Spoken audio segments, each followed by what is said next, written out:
네, 겨울비가 또 작지도 않은 많은 양의 비가 내리고 있습니다. 일기예보에 보니까 오후 시간에서 밤 시간대에 더 많은 양의 비가 이렇게 내린다고 합니다. 우리가 살고 있는 이곳에 한 80mm 정도 전체 양의 비가 내린다고 그래요. 어쨌든 집에 돌아가실 때 비 내리는 길을 가실 텐데 그 나름대로 아름다움을 느끼실 수 있는 이런 시간 되기를 바랍니다. 이렇게 얘기하면은 비가 오는데 뭐가 아름답냐고 그러실 수 있는데, 그런데 그 나름대로 운치가 있습니다. 예. 어제 그제도 구치소 예배 드리는 날이었는데 비가 벌써 그쳐야 될 시간인데 계속 조금 있다가 우르륵 쏟아지고 조금 있다가 우르륵 쏟아지고 그런데 그냥 1년 동안 구치소 다니면서 예배 드리시고 해가지고 식사를 이렇게 모여서 대접을 하고 밥을 먹고 나니까 구치소 갈 시간보다 아직 시간이 좀 남았어요. 그래가지고 월드컵 경기장을 이렇게 한 바퀴 차로 돌면서 한 군데 세워놓고 잠시 밖에 풍경을 보고 얘기하다가 시간 맞춰서 갔는데 해는 없는데 그 낙엽들이 아직 떨어지기 전에 비가 맞았잖아요. 그런데 색깔이 더 곱게 보이더라고요. 메말랐으면 이게 그냥 말라가지고 부스러지면서 별로 색깔이 아름답지 않을 텐데 물에 젖으니까는 아름답더라고요. 그래서 이런 면도 있구나 한 것을 느껴봤습니다. 제가 말씀드리고자 하는 것은 어떤 상황에서라도 뭔가를 아름답게 느끼면 감동이 되더라고요. 저만 아직 소년이어가지고 그런가요? 여러분, 참 이 감정이라고 하는 것을 잘 다스리는 게 얼마나 귀중한 일인지 몰라요. 감정을 잘못 다스리면 굉장히 안 좋습니다. 그러니까 감정을 항상 아름답게 그렇게 어루만지면 내가 아름다운 거예요. 내가 은혜가 되고 복이 되고 그렇지 않겠습니까? 그러니까 오늘도 아름다운 감정을 가지고 예배드리고 또 하나님께 영광 돌리고 은혜 중에 또 집으로 복되게 돌아가시는 여러분 되시기를 축복합니다. 어렸을 때 친구들하고 동네 골목길에서 이런 놀이 저런 놀이들을 꾀하면서 저도 자랐는데, 우리 여러분들은 다 여학생이었잖아요. 여학생들은 많이 하는 게 고무줄 놀이 했겠죠. 무찌르자 오랑캐. 전 그거밖에 모르니까 고무줄 놀이에 그런 노래를 하면서 고무줄 땅바닥에 놨다 발목에 놨다 무릎에 놨다 허리에 놨다 해가지고 막 여기까지 했다가 이렇게까지 하면서 그거를 뭐 체조 선수도 아닌데 그냥 발로 이렇게 걸어가지고 땅에 밟고 또 막 해요. 이런 거를 학교에서도 보고 골목에서도 보고, 저도 동네 골목에서 놀이를 했어요. 근데 그 놀이 가운데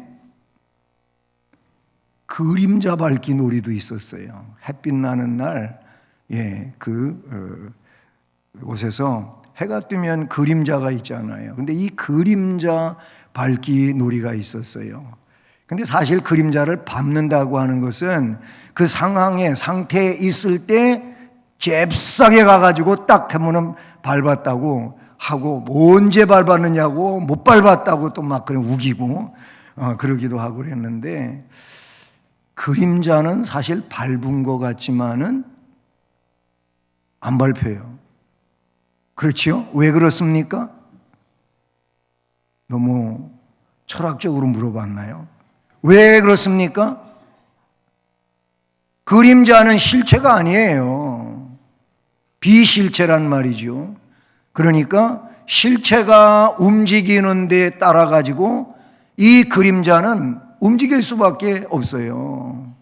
그래서 햇빛 때문에 내 이 실체에 있어서 그림자가 졌는데, 그런데 가서 꽉 밟아도 내가 이 실체가 움직이면 비실체는 움직이더라, 그런 얘기예요.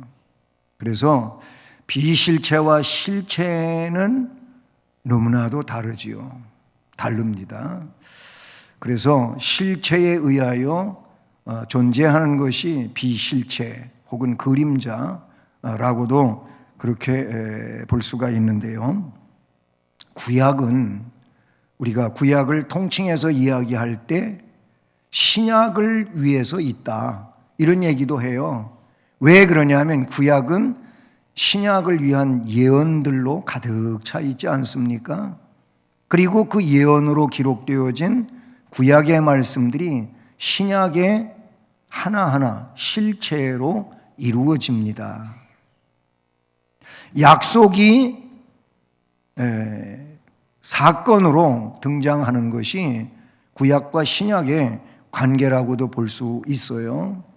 그런 면에서 보게 되면 구약에 나오는 모든 제사제도라든지 그 제사제도를 집전하고 있는 제사장이라든지 이런 내용도 성경은 어떻게 연관시키고 풀어가냐면은 구약의 제사, 율법적인 제사적 문제, 그리고 그 제사를 집전하는 제사장 혹은 제물, 이런 모든 것들은 신약을 위해서 있는 거다라는 겁니다.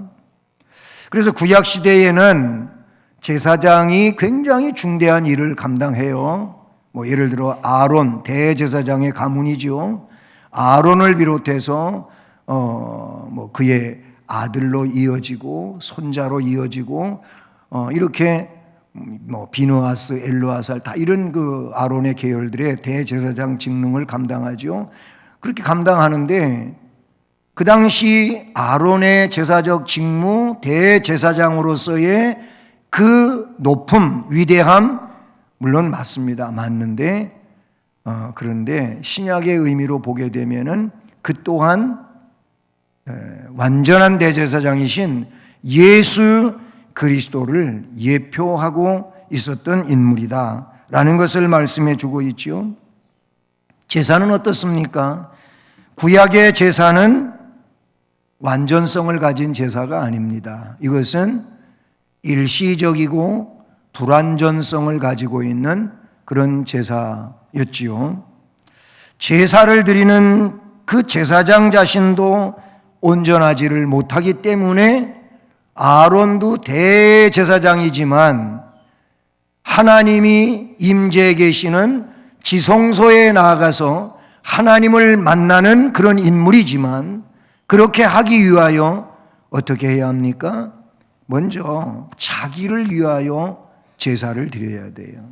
아론은 그렇게 해야만 됐어요. 자기를 위하여 제사를 드리고 가족을 위하여 제사를 드리고 제사장들을 위하여 제사를 드리고 백성을 위하여 제사를 드리고 이런 제사를 아론이 드린다고 성경은 말하고 있는데 왜 그렇습니까?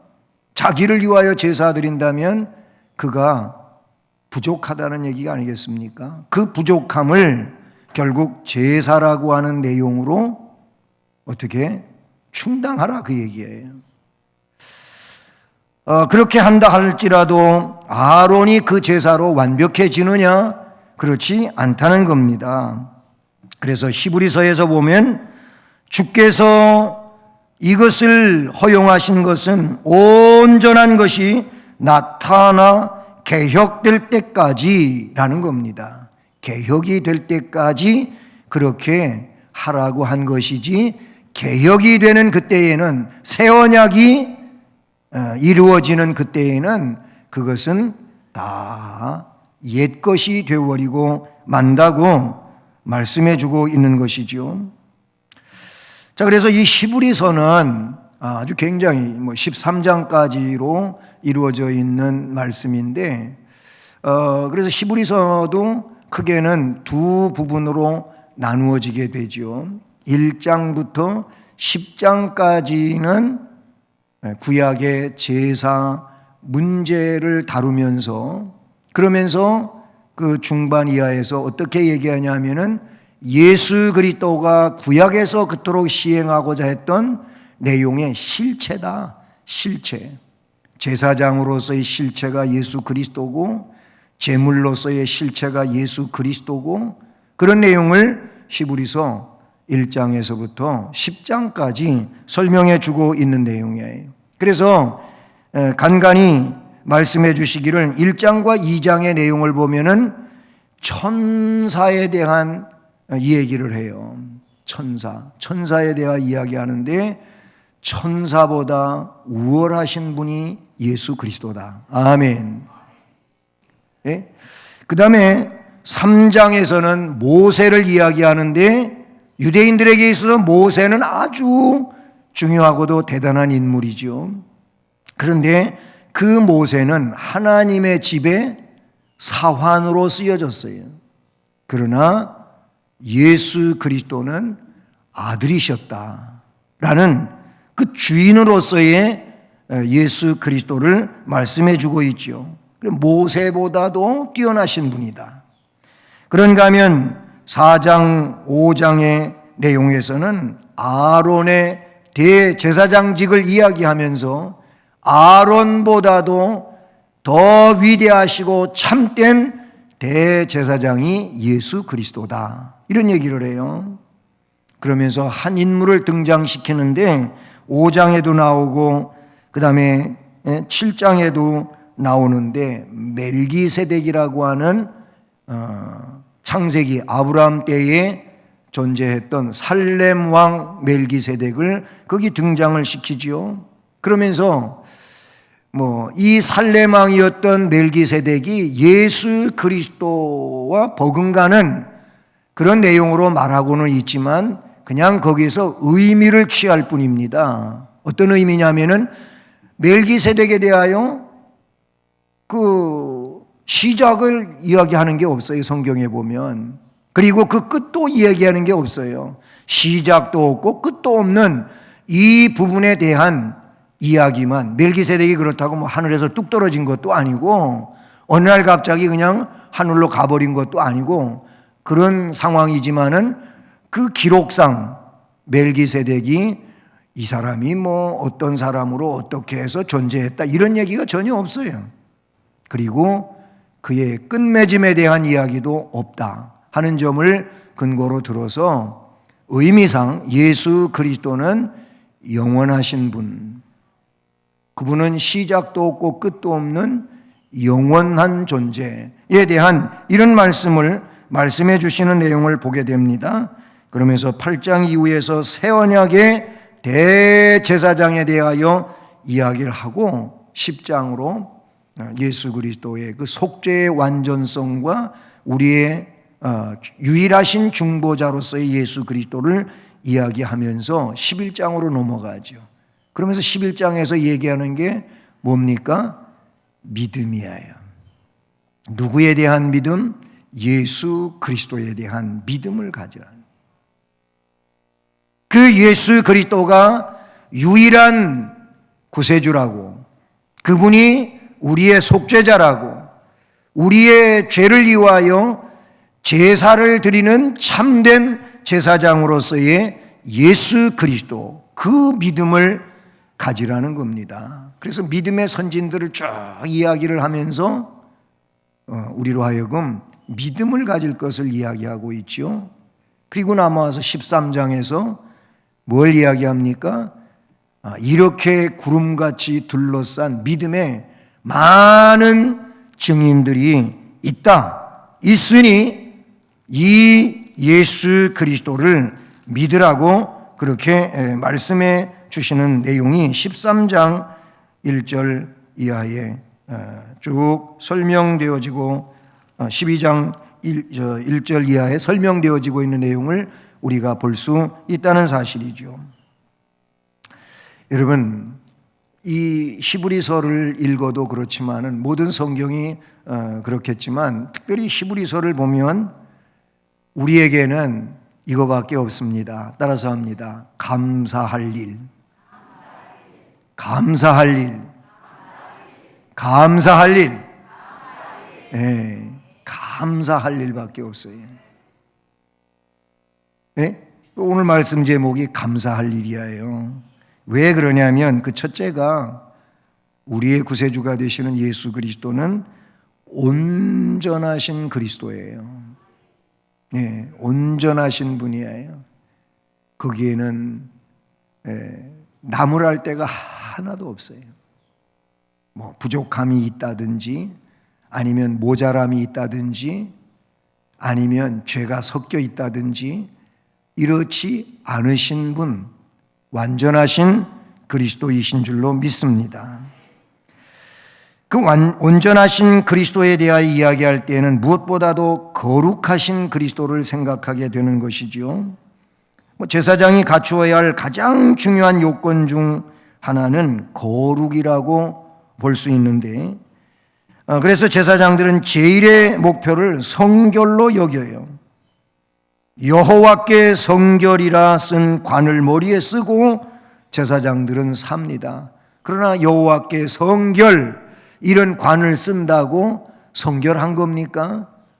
그렇다고 성결해지는 건 아니지만 그만큼 성결을 중요시 다루고 있다는 내용이지요. 하지만 그리스도는 온전하신 성결로 이루어지신 분이신 줄로 믿습니다. 그래서 많이 들은 얘기지만은 예수님 이 땅에 오셔서 우리를 위하여 고난의 길을 걸으셨고, 그리고 이제 마지막 그 십자가 형벌을 당하시기 전에 체포돼 가지고 재판을 받으십니다. 먼저 끌려간 곳이 안나스, 직전 제사장인 안나스, 가야바의 장인이지요. 그에게 끌려가고 거기서도 신문받고, 그리고 와서 가야바에게 또 신문받고 헤롯에게도 끌려가기도 하고 이런 과정을 거쳐요. 근데 이제 사내들인 공회가 모여가지고 지난번에 우리 이단 세미나 할 때 강사님이 얘기했던 그 사내들인 공회와 사도신경에 나오는 거룩한 공회는 다른 거 들으셨지요? 예? 그 사내들인 공회를 거기다 갖다 붙인 게 아니에요. 거기서 말하고 있는 것은 유니버셜, 즉 유니티, 세계 만국에 존재하는 하나님의 공동체, 이게 거룩한 공회예요. 어쨌든 그 사내들인 공회하고 다르다 그 얘기예요. 이 사내들인 공회, 그 공회는 이제 대제사장과 장로들로 구성이 되어져 있는데 여기서 종교 재판을 하는 겁니다. 성경에 나오는 율법에 근거하고 해서 종교 재판을 하게 되는데, 그런데 예수님은 죄가 있었다 없었다? 없었어요.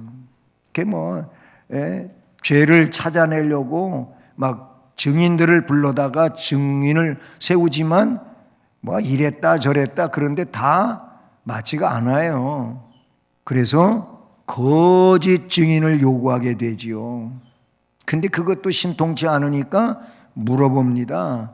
구체적인 내용은 네가 하나님의 아들이냐 이거예요. 그러니까 내가 하나님의 아들이다, 이런 얘기를 해요. 그러니까 나사렛 예수가 하나님의 아들이라 그랬다고, 신성 모독죄를 졌다고, 그래서 죄목을 씌우잖아요. 그리고 사형에 해당한다고 해가지고 사형권이 유대인들에게 없으니까 빌라도, 총독 빌라도 법정에 넘기잖아요. 근데 빌라도도 그 예수 재판 때문에 골머리를 앓습니다. 거기 많이 보면 애를 썼다 그래서. 그런데 그의 아내가, 빌라도의 아내가 꿈을 꾸고 이분에 대하여 재판을 함부로 하지 말아라, 이런 얘기까지 귀뚱을 해주는데, 결국 소요 사태가 일어날까 봐 세숫대야에다가 물을 떠다가 손을 씻으면서 그런 행위들이 있었는가 봐요. 그래가지고 나는 이 판단 사건과 무관하다, 죄를 당할 일이 있으면 너희들이 다 당하라 그랬더니 유대인들이 알았습니다. 우리가 다 당하겠습니다. 그래가지고 나중에 다 당했다니까는요. 그게 뭔 얘기로 우리가 해석을 하는지 아세요? 역사의 심판이에요. 예? AD 70년에는 로마 디토 장군이 출정해가지고 예루살렘을 완전히 파괴시키죠. 그것만이 아니고 나치 정권 아래서 유태인들이 600만이나 되는 사람들이 가스실에서 죽는, 예? 홀로코스트 뭐 그런 얘기 우리 알잖아요. 그리고 또 영화로 만들어졌던 갑자기 생각이 안 나죠. 아유, 이렇게 머리가 이렇게 돼 버렸어요. 생각나면 얘기하고요. 예, 그래서 그 독일 사람임에도 불구하고 유대인들을 어떻게든지 자기 회사로 끌어들여 가지고 구해 주려고 하는 사람들도 있었지만 유대인들이 많이 죽어요. 이게 뭐예요? 이 죄 문제는 우리가 다 당할 때니까 재판, 사형 언도만 내려라. 빌라도한테 그랬었잖아요. 제가 얘기하고자 하는 것은 종교 법정에서도 세상 법정에서도 예수님은 죄가 없었어요. 그러니까 그분은 대제사장으로서 죄 없으신 분이에요. 왜? 우리를 죄에서 해방시켜주기 위해서 죄 없으신 예수님이 저와 여러분 대신에 십자가 처형을 당함으로써 우리를 죄에서 건져내 주신 줄로 믿습니다. 이 점은 그분의 거룩성에 대한 완벽함을 말해주고 있다. 그러니 그분에게는 악과 죄가 없었다, 그런 얘기지요. 악이 없다고 하는 이 말은 의심이 없어서 쉽게 미혹당할 정도로 순진하다는 그런 뜻이라고도 볼 수가 있어요. 불행히도 인간의 본질을 타고난 자는 악에서 완전히 벗어날 수가 없지만 예수 그리스도는 언제나 공의로우십니다. 제사를 집례하기에 앞서서 자신을 위하여 제사 드릴 필요가 없으신 분이십니다. 그래서 히브리서를 보면 예수님이 우리를 위하여 속죄 제사를 자기를 위하여 드린 일은 없어요. 그냥 우리를 위하여 자신을 속죄 제물로 그리고 영원한 대제사장으로서 단번에 그 일을 집행하신 일 외에 자기를 위하여 속죄 제사를 드리고 나서 우리를 위하여 제물로서 자기의 몸을 드렸다는 기록은 어디에도 없다는 사실을 우리는 기억해야 됩니다. 더러움도 없으시고 죄인에게 떠나 계시고 하늘보다 높이 되신 그리스도임을 성경은 여기저기에서 말씀해 주고 있습니다. 제사장이 제물을 드려야 할 사람이 제물을 선택할 때 규정이 있지요. 어떤 규정이 있습니까? 흠이 없어야 되고 또 뭐가 없어야 돼요? 흠이 없다고 하는 말에 다 포함이 될 수 있겠지만은 짐승을 택하는데 짐승이 온전하게 성장된 거여야 돼요. 그래서 그 전에 요즘엔 그런 사람 별로 영양 보충이 잘 되니까 근데 제가 어렸을 때 학교 다닐 때만 하더라도 버짐 먹은 아이들이 꽤 있어서 버짐. 이거 얼룩얼룩해지는 거 있잖아요, 얼굴에. 그런가 하면 머리에도 듬성듬성 빠지고 이런 아이들이 있었어요. 목사님은 안 그랬나요? 안 물어보시나? 저는 안 그랬어요. 어쨌든 그런데 그 성경에는 그 버짐 먹는다고 하는 걸 비루 먹는다고 돼 있죠. 그 비루 먹어도 안 돼. 또 다리 절어도 안 돼. 눈 멀어도 안 돼. 예? 이런 것들은 어디 상처가 있어도 안 되고 제물에 있어서 그런 것들을 규정으로 하고 있는 것은 온전한 제물을 선택해라. 예. 근데 그 말라기서에 와서 보게 되면은 그 시대의 사람들은요 11조도 안 내고 다 쓰고 그래서 하나님의 것을 도둑질한다고 책망 듣고 그러기도 했는데 근데 그 내용에 보니까 이런 일도 있었어요. 재물을 갖다 드리는데 안 좋은 거, 찌끄러기 갖다가 드린 걸로 나와요. 그러면서 말라기 선지자가 이야기해요. 이거를 총독한테, 너희들이 지금 하나님 앞에 드린다고 하는 이 재물을 총독한테 갖다 선물로 줘봐라. 총독이 이딴 것 가지고 왔다고 하면서 발로 뻥 찰 거다. 발로 뻥 찬다는 얘기는 거기는 안 나오지만 총독이 받겠냐 이거를, 그런 거를. 그런데 너희들은 하나님 앞에 온전한 것 갖다 바쳐야 되는데 제일로 안 좋은 거 골라다가 바치냐? 성경에 보니까 11조를 정하는데 이제 양을 키우는 사람들을 중심으로 하여 11조 정하는 방법을 거기에 이야기해 주고 있어요. 11조는 10개 중에 하나입니다. 아시죠? 그런데 양을 이제 뭐 수십 마리, 수백 마리 키운다면 11조를 떼야 될 거 아니에요. 그러면 양을 우리 문으로 지나가게 하는데 하나, 둘, 셋, 넷 하면서 11조. 11, 12 하면서 20, 11조. 그렇게 하라고 그래 있어요. 그러니까 순위를 바꿔도 안 되고 그냥 그렇게 정해지는 것이 11조라고 이야기하고 있죠. 근데 사람들에게 왜 그렇게 하나님이 세세하게 명령을 하셨을까요? 사람들은 너무 이권적이에요. 그래가지고 10번째 하고 9번째 하고 10번째 아니면 11번째 오는데 이게 너무나 잘생겨서 좋아. 그러면 얘는 안 되고 뒤에 거. 이렇게 할까봐 그러신 거예요. 그거는 편법이에요. 편법을 쓰면 안 된다는 거예요. 법대로 하라. 그래서 정확한 제도를 이야기해 주지요. 여러분, 오늘 이 시대에는 우리가 뭐 양을 세고 소를 세고 그건 아니지만 우리에게 뭐가 있으면 안 된다? 편법이 있으면 안 돼요. 하나님 앞에 기쁨으로 중심을 다해서 해야지 편법을 쓰면 안 돼. 예수 그리스도는 이렇게 우리를 위하여 완전하신 은혜로우신 분이신 줄로 믿습니다. 네? 그런 분이에요.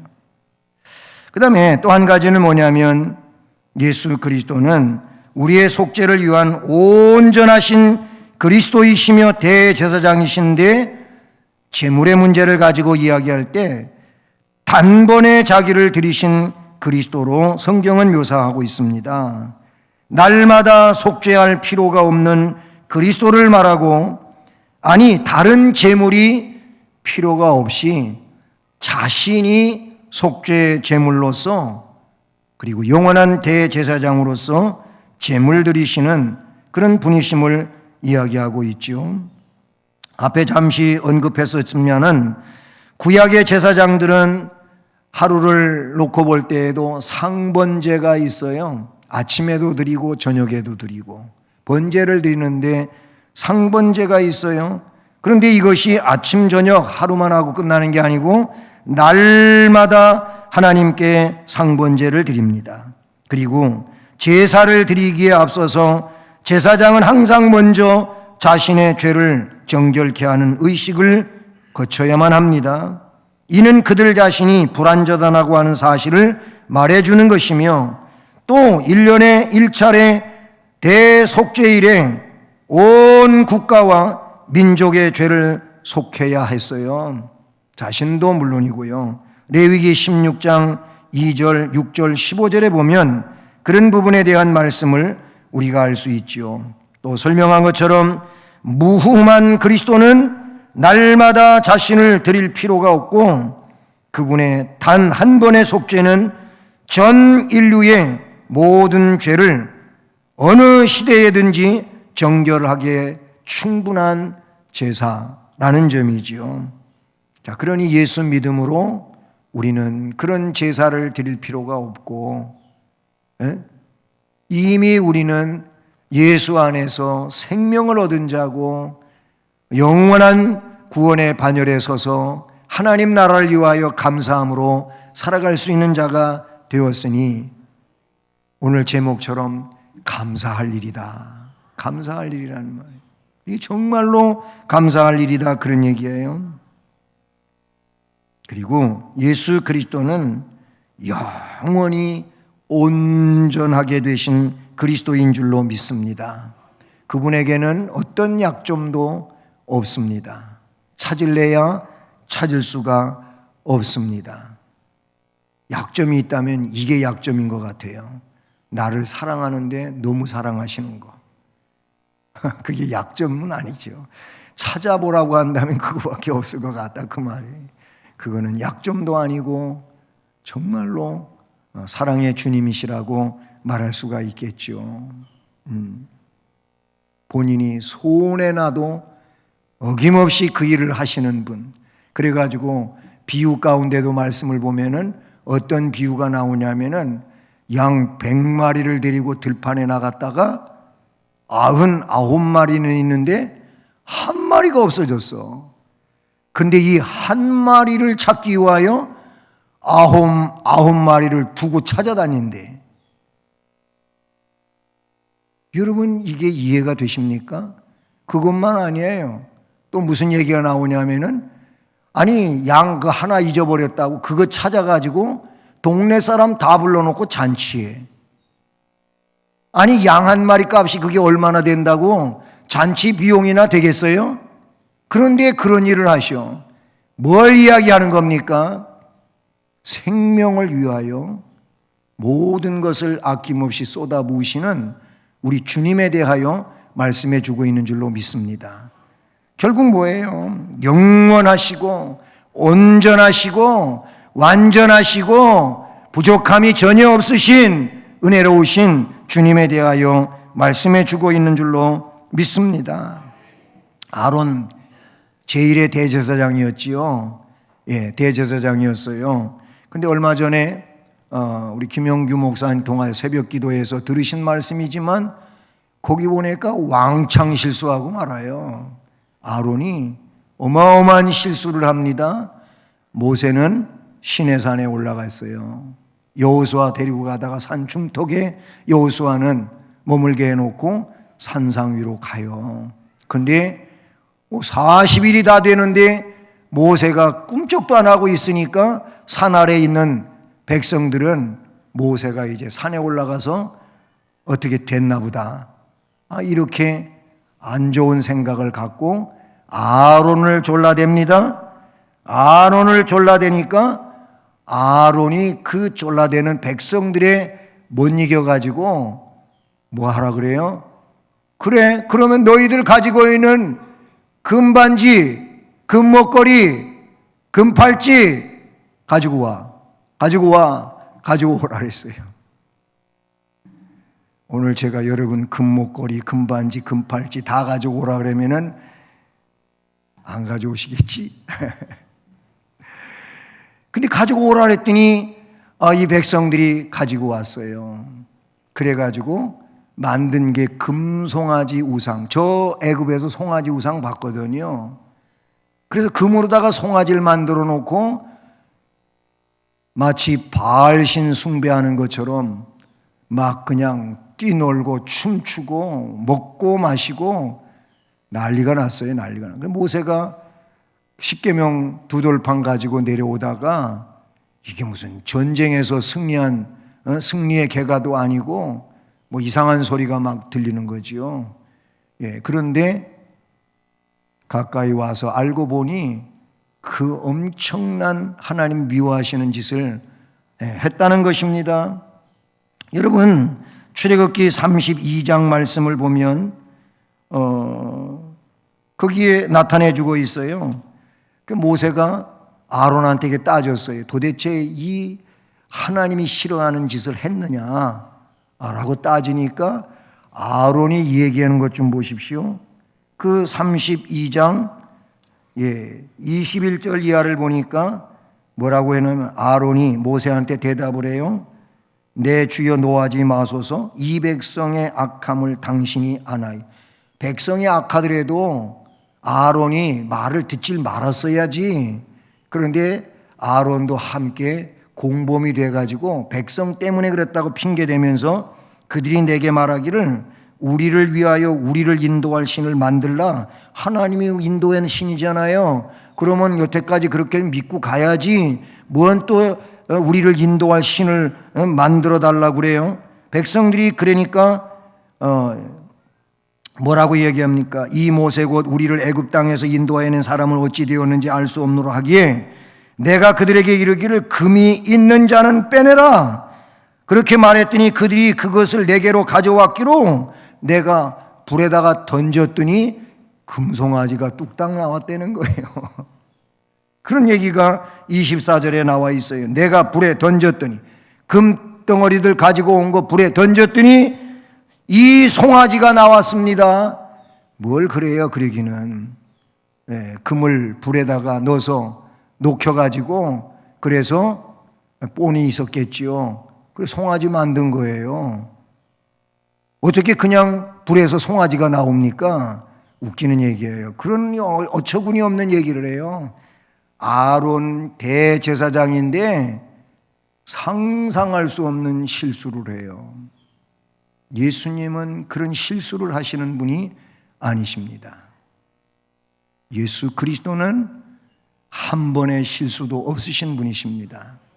성경에 어디에서 그의 실수를 우리가 찾을 수 있겠습니까? 없어요. 우리의 완벽하신 대제사장이신 줄로 믿습니다. 그것도 일시적이지 아니하고 영원한 대제사장이신 줄로 믿습니다.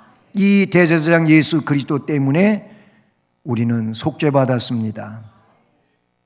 우리는 구원받았습니다. 우리는 영생을 선물로 받았습니다. 그러니 무엇밖에 없다? 감사할 일밖에 없다. 예수님한테 앞으로 절대로 불평하지 마세요.